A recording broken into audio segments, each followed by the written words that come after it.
ku bufatanye n'umuryango Dorcas Consolation Family mu murenge wa Gishari hafunguwe icyumba cy'urubyiruko kizajya gitanga amakuru n'inama ku buzima bw'imyororokere.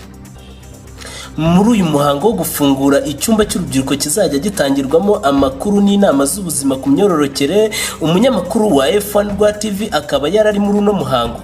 Kuri uyu wa gatanu tariki ya mbere z'ukwa kane 2022 ku bufatanye bw'akarere ka Rwamagana n'umuryango Dorcas Consolation Family mu murenge wa Gishari habereye igikorwa cyo gufungura ku mugaragaro icyumba cy'urubyiruko Youth Corner kizafasha urubyiruko kubona amakuru yizewe n'inama rukeneye ku buzima bw'imyororokere no kwirinda ikoreshwa ry'ibiyobyabwenge n'inda z'imburagihe zaterwaga abangavu.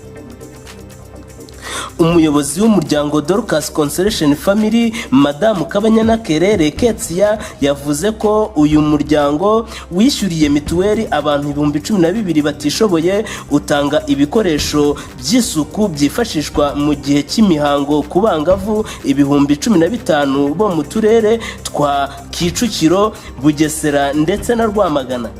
Kandi unashinga n'ivuriro ryitwa Irakiza rikorera muri uyu murenge wa Gishari, rikaba ryakira abantu barenga 500 mu kwezi.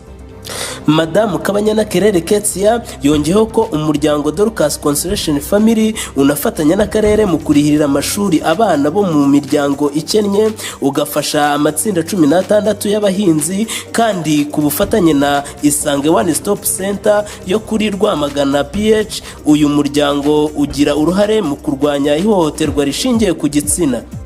Madame Ingabire Françoise, umukozi w'akarere ushinzwe uburinganire n'iterambere ry'umuryango ari nawe waruhagarariye umuyobozi w'akarere muri iki gikorwa, yashimiye umuryango Dorcas Consolation Family kuba waremeye gufatanya n'ubuyobozi bw'akarere ka Rwamagana mu kuzamura imibereho y'abaturage batuye muri aka karere binyuze ahanini mu kurwanya no gukumira ihohoterwa rishingiye ku gitsina. Peter Vugimana, F1 Rwa TV.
Let's go.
Freestyle.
mwaje mu izina ry'umuyobozi w'akarere ka Rwamagana, umuyobozi ushinzwe guhuza ibikorwa by'iterambere mu karere n'itsinda mwaje muyoboye, umunyamabanga nshingwabikorwa wa Gishari, umuhuzabikorwa wa Yego Center, abaje muturutse muhagarariye umuyobozi mu bitaro bya Rwamagana, ekipe ya Isange, harimo n'abaganga bacu badufasha umunsi ku wundi, uhagarariye Centre de Santé ya Ruhunda, umufatanyabikorwa wa FXB, abakozi ba Days for Girls, abafatanyabikorwa bacu ba buri munsi, abakozi ba Dorcas,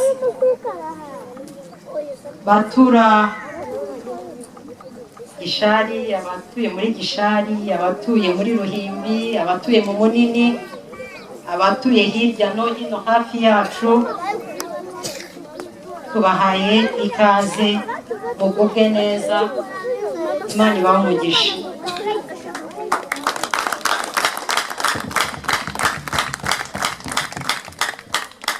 Ntatinze ndabona gahunda zacu twagize impamvu zituma kubera izindi nshingano abayobozi bari barimo, turagira ngo tubereke abashyitsi batugendere nubwo twagiye tubavuga.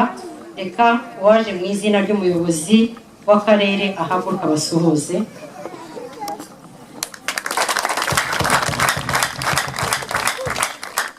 Reka umuyobozi uhagarariye ibikorwa, guhuza ibikorwa, ari we Jafu, ahagarare.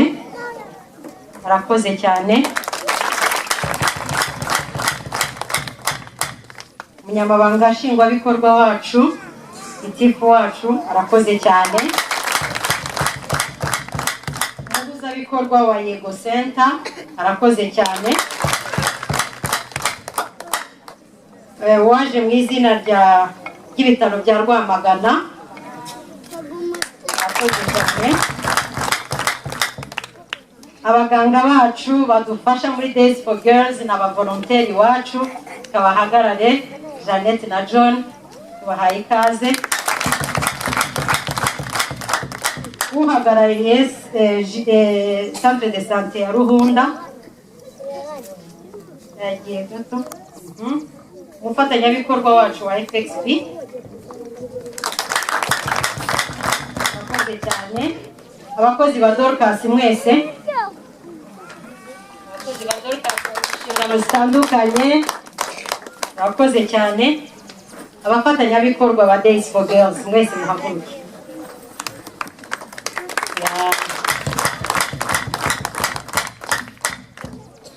Ndashaka kwakira mabukwe nawe uri hano, nawe ahaguruka basuhuze.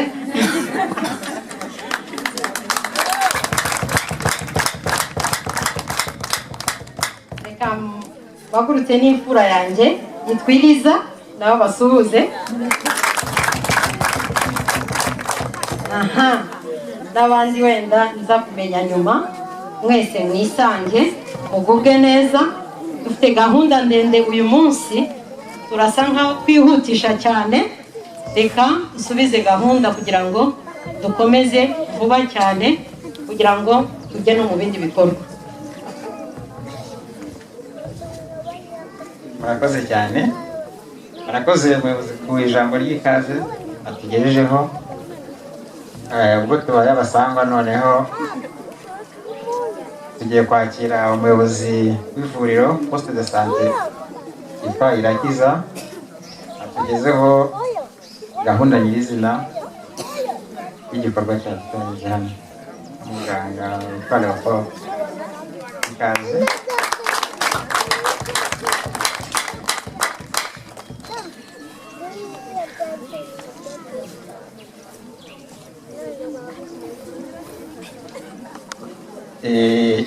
Akirimo asukura intoki, nagira ngo twibukiranye ko icyorezo cya COVID-19 kiracyahari. Abantu ntabwo bambaye udupfukamunwa, wagira ngo ntabwo babizi. Mutwambare, uburyo bwose bwo kwirinda muzi bushoboka. Ikindi, hari abantu batanze amakarita yabo batari kuzuza ingingo zose. Mu bikorwa intego ya mbere ya Dorcas ni ubuzima bwiza, ejo heza. Abantu rero batanze amakarita yabo hariya mu cyumba cya Dorcas, hajya hagenda umwe muganga arahari akabakingira kugira ngo tugire inkingo zuzuye zitegama muri iki gihe. Murakoze cyane, karibu Dr. Murakoze cyane muhuzabikorwa w'umushinga Dorcas Consolation Family.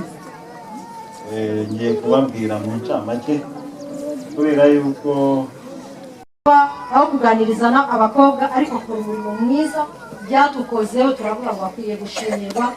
Sinzi niba n'ababyeyi be bari hano bazamudumushimire cyane kuko ni umwana mwiza.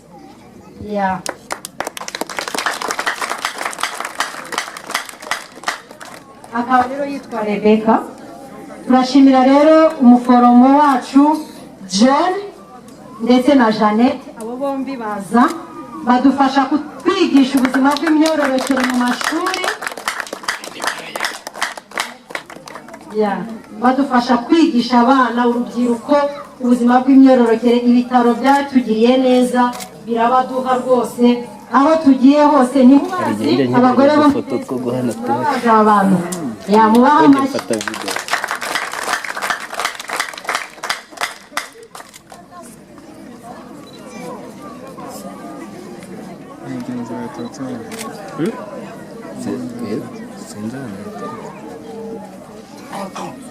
Sawa, reka rero tubashyire abayobozi. Reka Leopold yegere bariya kugira ngo abayobozi bite mufate.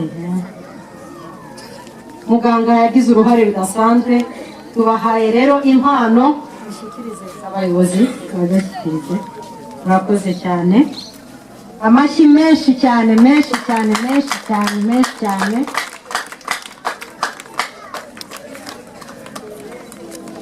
Ariko umuyobozi wacu nahagarariye hano nadufashe gutanga impano.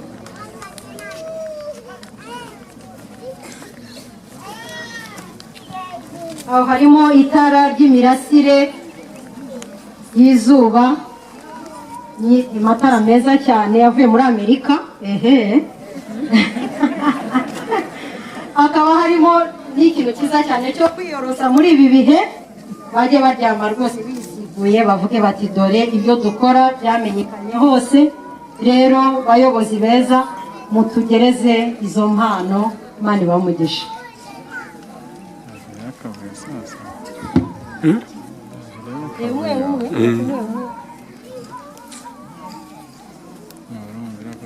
Areba hano.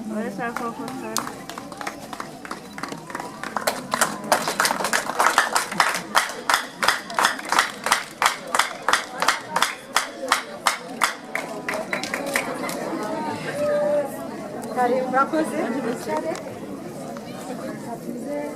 Rebecca umukobwa mwiza.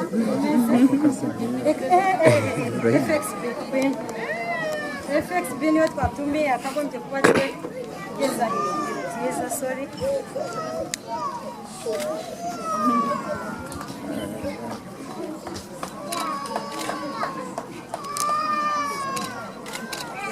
Murakoze cyane, kadukomeze.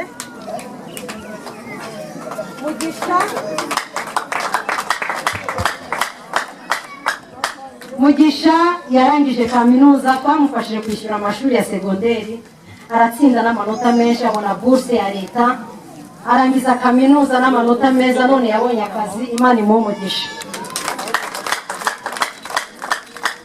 Habimana ndamukunda cyane, n'umwana mwiza, atsindiye atabaye uwa mbere abo wa kabiri. Ejo bundi yabaye uwa kabiri, yanga kuzana bireta arayituma ngo bayimuzanire. Imana imuhe umugisha, n'umwana mwiza, yishyurwa na Dorcas, ariko n'umwana utunezeza. Mu batubwirira ababyeyi be ko rwose tumushimira, akomeza ari urubyiruko rwiza utajya mu biyobyabwenge. Ibi bikoresho bizamufasha mu ishuri. Imana imuhe umugisha. Jeannette rero, Jeannette turamushimira cyane cyane cyane. Jeannette twiganye muri segonderi, tuza guhura muri Rwamagana, Imana ari ibikoze. Turamushimira kuko yitanga cyane, abwira umuganji ko tumushimira.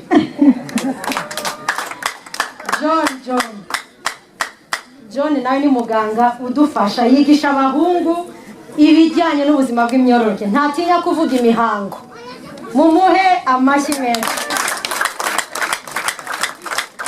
turamushimira cyane ntawe namutuma kuri we ariko ibyo ari byo byose abwire sheri uzaza ko ari umusore mwiza nyine wita ku bandi barumuna be bakiri mu mashuri n'ahandi hose imana ibahe umugisha rero ndagira ngo ubwo dusojanye n'icyo cyiciro ariko tugiye kujya noneho ku bakobwa baza guhabwa ibi bikoresho nta komenti yindi turi bushyireho turabashyigikiye turi mu rugamba kandi turi kubateza imbere mu buryo bumwe cyangwa ubundi reka nanone gitifaze n'uhagarariye meya na FXB n'uyu muyobozi hano pasiteri nyaze nawe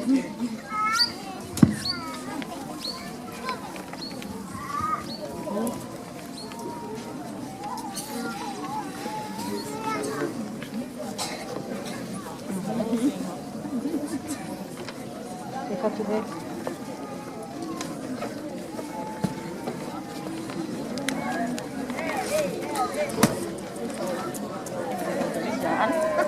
reka duhamagare dusabe imana Jeannette iradukunda Diane irabimana Oliva n'uwineza Rebecca baze nabo Dorcas irababwira ngo ni muri mwenyine muhumure ariko noneho igihe kirageze yo kongera kwisubizamo imbaraga no kuzamuka bari hehe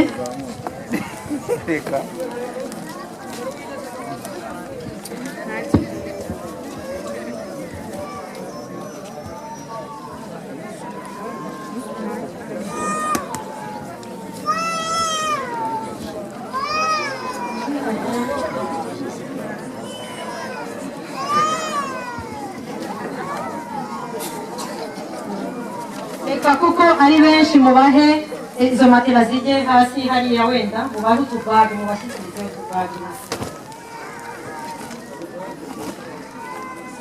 ibyo ari byo byose barumuna bacu ntabwo muri mwenyine sibyo ntabwo muri mwenyine turabakunda kandi turabazirikana hari ejo hanyu ni heza cyane ntabwo twaje kubaha kugira ngo twerekane ko mutari mufite matera oya sibyo muranyumva ntabwo tuje kwerekana ko tudafite matera ariko tuje kubyerekana kugira ngo n'abandi bantu bajye bamenya kuzirikana ko abana babyariye mu rugo bafite ibibazo bitandukanye sibyo muri ibyo bibazo rero muze kuryama mwiziguye mwumve ko imana ibakunda sibyo muhumure reka babashyikirize utwo tubage ibindi byo barabibatwaza murakoze cyane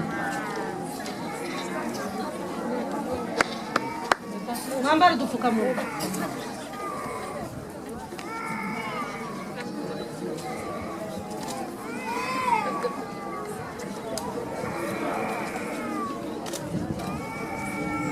mukomere kandi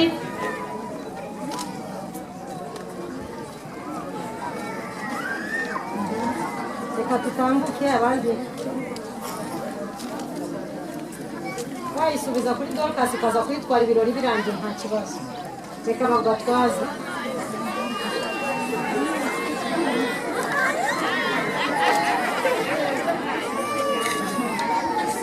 urakoze cyane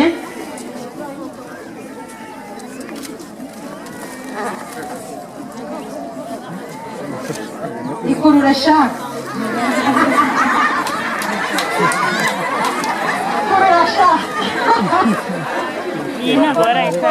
mukomere mumenye ko tubafite ku mutima kandi nta gato kava ku mukunzi sibyo icyo dufite nicyo tubahaye mukomere inguyu azi no kubyina cyane Yesu abahe umugisha abakomeze ndagira ngo noneho mpamagare n'abandi bana abakobwa bose bari kumwe n'aba bagenzi babo nabo begere hano buriya baravuga ati se tutariye aho kweli muze namwe bakobwa beza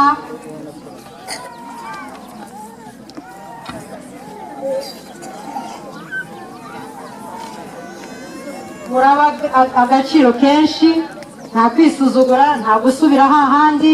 Isomo iryo ari ryo ryose, iryabaye byarabaye. Muze mwakire namwe amatara mujya mushaginga mu gihe cy'izuba.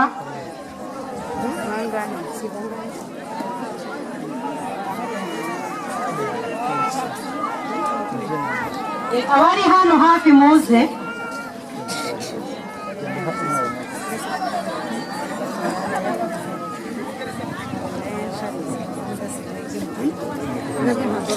Abakozi ba Dorcas mubibashyikiriza, cyangwa reka duhamagare abamama bacu muze.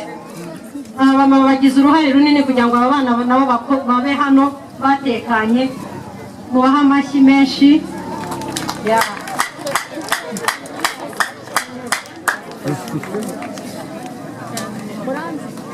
Buri wese agiye inyuma hafi y'uwo. Vuba.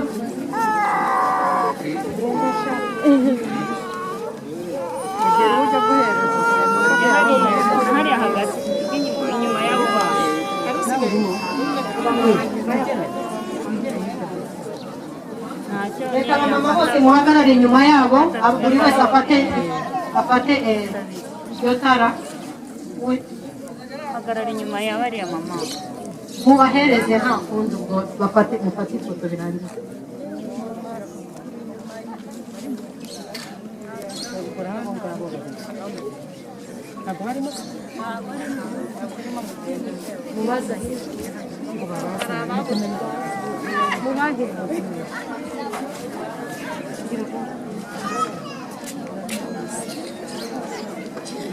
Mutange amatara imbere, abari bo bafata amatara bahereze.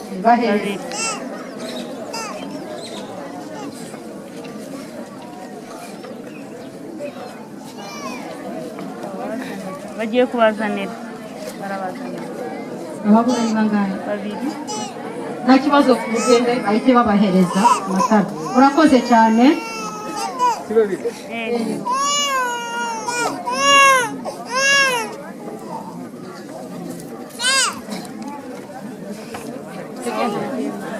Murakoze namwe bakobwa beza. Reka twumve Mugisha, hanyuma nyuma yaho turakomeza gahunda zo gusura n'abayobozi. Hariho Mugisha. Murakoze cyane. Nitwa Mugisha Anakureti, ntuye mu karere ka Kicukiro, umurenge wa Gahanga. Ndagira ngo nihutemo cyane, ndavunagura. Tugiye mu buhamya, nta guhereza kuri Dorcas bwaba bwinshi, kuko Dorcas yamfashije. Ifite story yari igoranye cyane, ariko ubu ngubu yagiye mu buryo. Mvuge cyane ngaruka ku ishuri, mbe ku ishuri ngire n'akamesaje gato yampereza urugero. Ku ishuri Dorcas bamfashije ngeze mu mwaka wa 4 segonderi. Nibuka njya kwiga, mami kenshi iyo warabizi tuganira narabibabwiye, nagiye kwiga mfite gahunda yo kwiga umwaka umwe nkayiga imyaka 3, nkayiga umwaka umwe, narangiza nkitahira nkazasubira ku ishuri ngiye gukora ikizami cya leta. Niyo story Dorcas bansanzemo. Bayinsanganamo n'abana twari twarabanye imfubyi, kuko twavukanaga turi abana 4 turi muri iyo story. Ari nge mukuru, wibaze niba ari nge mukuru wateganyaga kwiga umwaka umwe nkawusamarayizinga imyaka 3, byari ibintu bigoye. Icyo gihe Dorcas baraza baratuganiriza, badufata uko turi 4 badakuyemo n'umwe, batwishyurira amafaranga y'ishuri. Kuva umwaka wo mu wa 4 nari mfitemo amadeni, baranyishyurira kugera ndangije mu wa 6. Ishuri ndarirangiza neza, mbona buruse ya leta, njya kwiga muri kaminuza y'u Rwanda ishami rya Nyagatare. Ndangiza ejo bundi mu kwa 12, ubu ndindiriye graduation. mu kwa mbere ngira amahirwe mbona akazi ku bitaro by'akarere ka Nyarugenge, ubu ndi umukozi w'ibitaro by'akarere ka Nyarugenge. Si ibyo gusa kuko amahirwe nafunguriwe na Dorcas, bababwiraho gatoya ibindi nagerageje kwiga.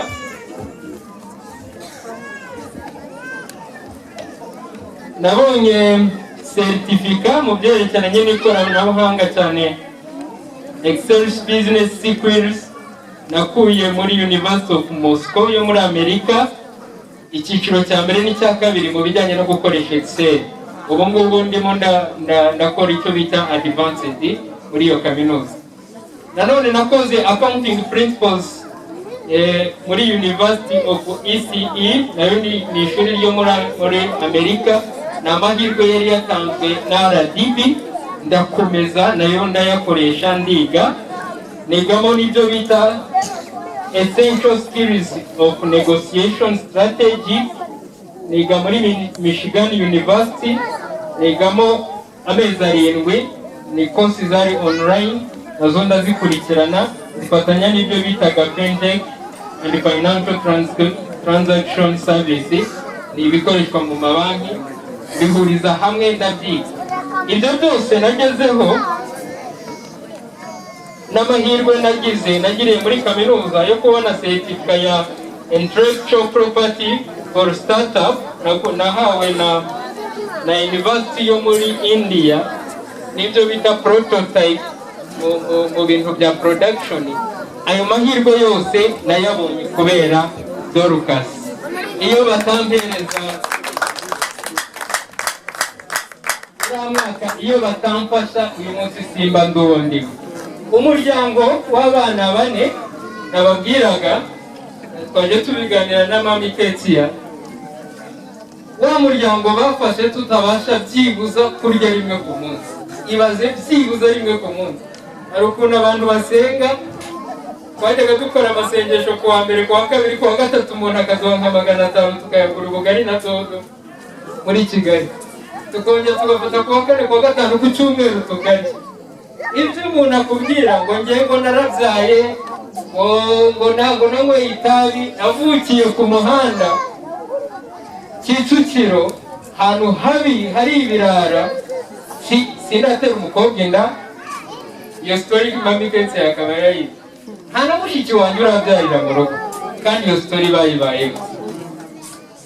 Ikindi, abo bashiki banjye nkubwira, uyu munsi unkurikira yiga muri kaminuza y'u Rwanda, agiye mu mwaka wa 2, umukurikira ari muri École des Sciences Musanze, umutoya ari muri TTC Muhanga, ari mu wa 5. Bafite imyaka yakabaye ariyo kuvuga ngo nk'abana barerwa n'umupfakazi dukora ibyo dushaka, ariko abo bose ayo mosha ntabwo yababayeho. Nakubwira ngo iyo uhagaze ukavuga ngo ngewe ibi n'ibi mbikora kubera nta bushobozi, ibuka ko ngewe nariye 2 mu cyumweru, kandi uyu munsi nkaba wa muceri nashoboraga kujya gusaba iwanyu ngo bawumpe murye, aba nshobora gufata mu mushahara wanjye nkaguramo udufuka nahahira umukecuru umwaka wose. Aho tutashoboraga no kubona ubushobozi bwo kuba twacana kumwe, kuko iwacu ntibyari gushoboka gucana kumwe, uyu munsi mukecuru wanjye acana kuri gaze.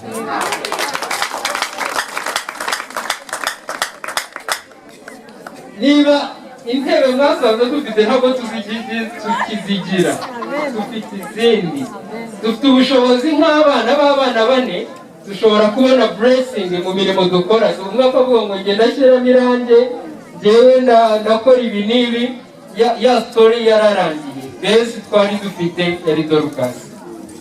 Nanzura nagira ngo mbwire urubyiruko ikintu kimwe, aho ngeze nuko nabaze nkareba ese urungano rwanjye, abo tunganya imyaka, hari abantu benshi muri aha ngaha ufite imyaka mutarageza 25 mu dushiminkanya.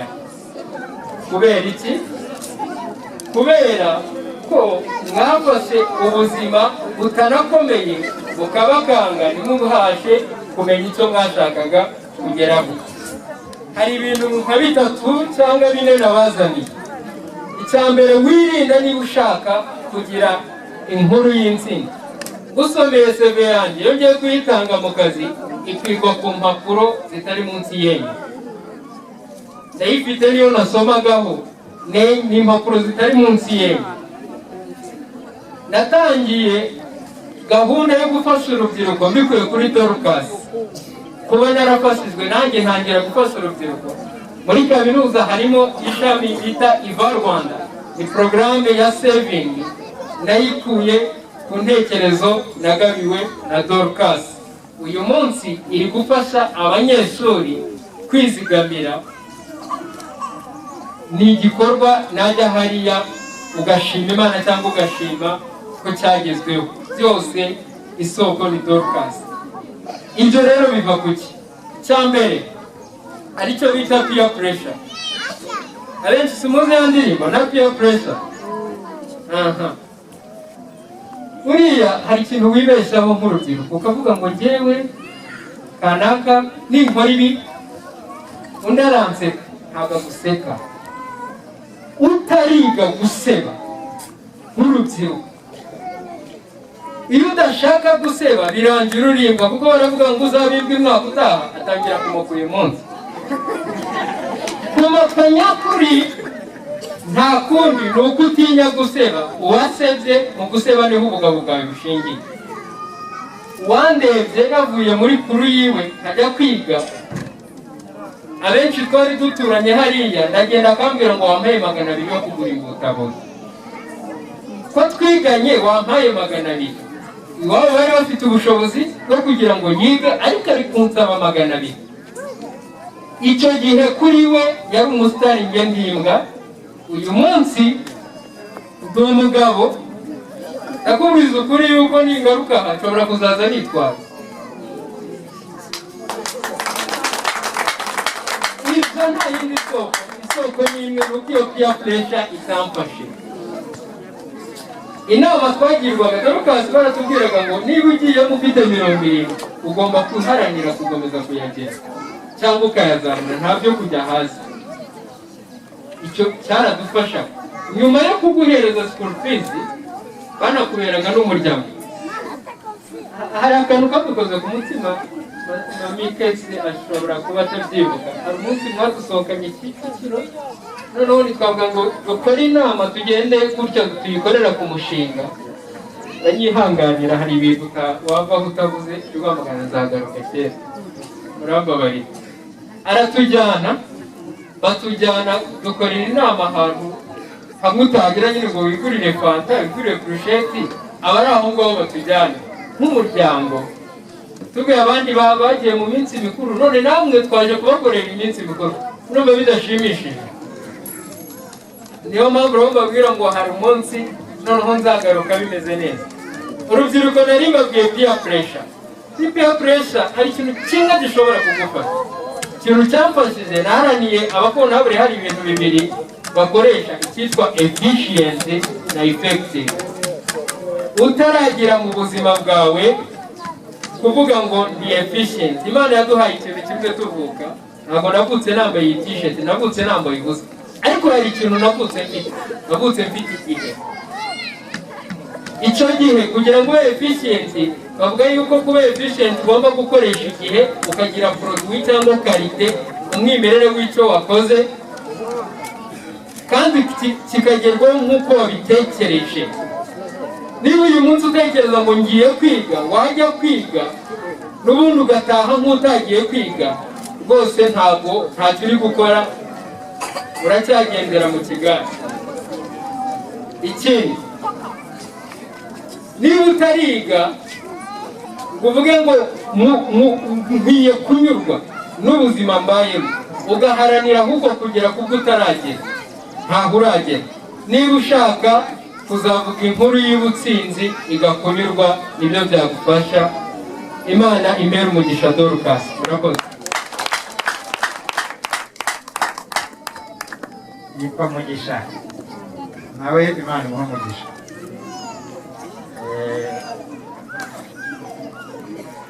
Peer pressure yavugaga yitwa igitutu cy'urungano, abajene mu byumba. urungano rwawe rukabigushyira ku gitutu ngo kora ibi kora na biriya. Hanyuma arakoze kubw'ubuhamya bwiza duhaye, n'abandi nibaza ko tubyumviyeho. Reka kuri uyu mwanya dushigaje iminota ndumva ari 5, twakire umuyobozi wacu, umunyamabanga nshingwabikorwa w'umurenge wacu wa Gishari kugira ngo dutumire amakuru.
rero urubyiruko ruzajya ruza hano twamuritse ibintu bitandukanye n'ubuzima bw'imyororokere, harimo no kuganira yavuze ko yakoresha iyo abantu baganira bakaganira ubuzima batuje hari icyo bageraho.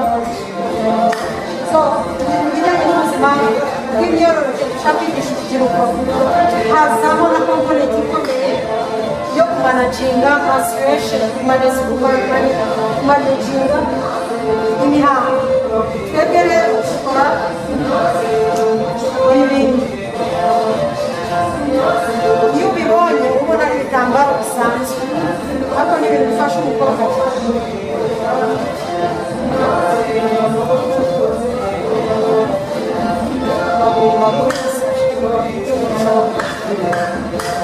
Muri kite yacu iyo dutanze kite haba ari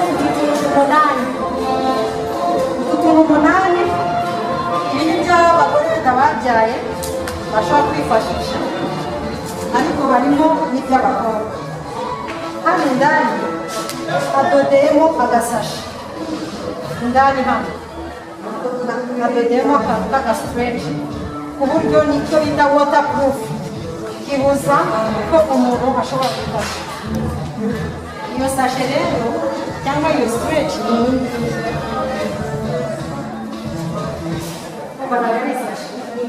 material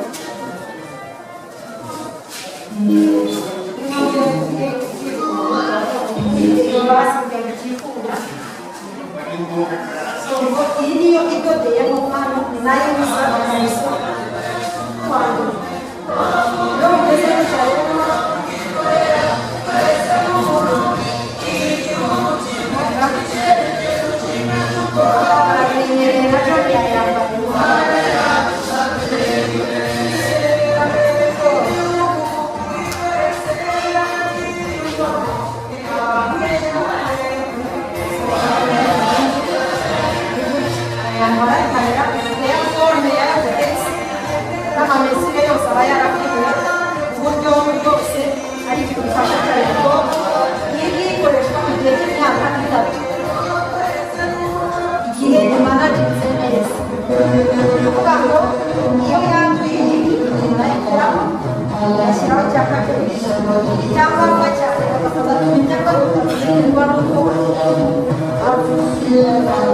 birafasha cyane basakomeye abakobwa cyari kubifasha kuko